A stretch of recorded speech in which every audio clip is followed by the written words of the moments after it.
उत्तर प्रदेशातील प्रयागराज महाकुंभ मेळाव्याला जाणाऱ्या एकाच कुटुंबातील तिघांचा मध्य प्रदेशातील जबलपूरमध्ये अपघातात मृत्यू झाला।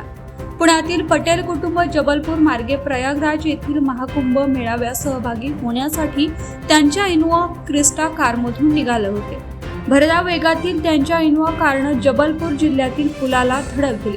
यावेळी कारमधील 4 पैकी तिघांचा दुर्दैवी मृत्यू झाला। मृतांमध्ये 2 महिला आणि 1 पुरुषाचा समावेश आहे। अपघातात जखमी झालेल्या व्यक्तीला जबलपूर येथील रुग्णालयात उपचारासाठी दाखल करण्यात आले। मृतांमध्ये विनोद पटेल, नीरू पटेल आणि शिल्पा पटेल यांचा समावेश आहे।